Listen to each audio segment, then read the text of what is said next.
They thought it was just another expedition. 9 experienced hikers venturing deep into the frozen wilderness of the Ural Mountains. But what happened next remains one of the most terrifying mysteries in history. Their bodies, mutilated, scattered, eyes missing, tongues torn away. No tracks leading in, no tracks leading out. Some say it was an avalanche. Others, something far worse. Something not of this world. But what if I told you they weren't alone that night? Stay with me, because by the end of this video, you might start hearing the whispers too.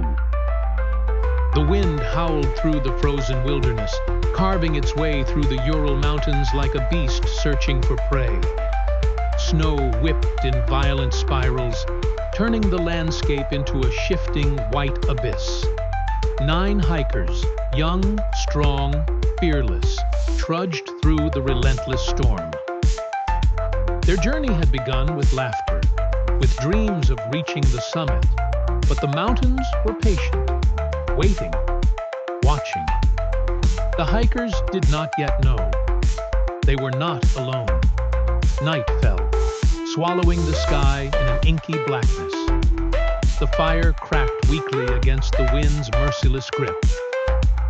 Inside the tent, the group huddled, whispering about the eerie silence beyond the fabric walls. It was strange. The wind had been roaring, yet now nothing. Just the sound of their own breathing, their own hearts beating. A pressure, like something unseen pressing in. Then, a sound. Distant, yet close. A soft, guttural whisper carried by the wind, but it was not the wind. A voice? No. Voices, twisting, curling around them, murmuring in a language none of them knew, yet all understood. The kind of understanding that came not from knowledge, but from instinct. Igor Dyatlov sat up, his brow furrowed. Did you hear that? The others nodded. Some hesitant, others gripping their sleeping bags tighter. Then it came again, this time closer. A scraping sound against the tent. A dragging, slow, deliberate. Like nails carving through the fabric of reality itself. Then, the scream. Not from within, from out there. A shriek, human but wrong. Elongated, twisted. The sound of something that had forgotten what it meant to be alive. The group froze, every muscle locking in place. The air inside the tent turned thick, suffocating. Who's out there? Zenaida whispered, her breath hitching in her throat. No answer, just the scraping, the whispering, growing louder, closer. The tent shook violently, the fabric stretching as though unseen hands were grasping at it. A shadow passed by the entrance, tall, thin, impossibly long limbs. Then, the tent ripped open. Not by a knife, not by human hands, but by something unseen, something forceful, something hungry. The hikers screamed, scrambling out into the freezing night.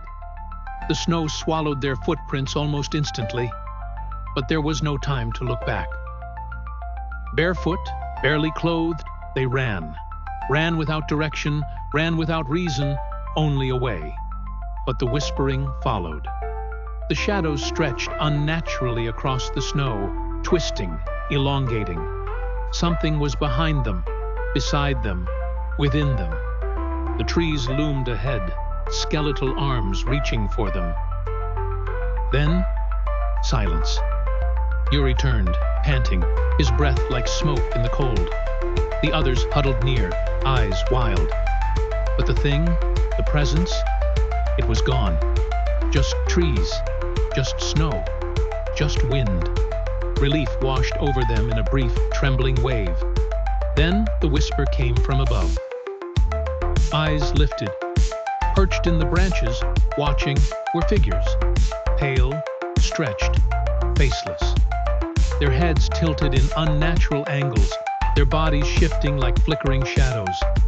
They didn't move, yet somehow they were closer.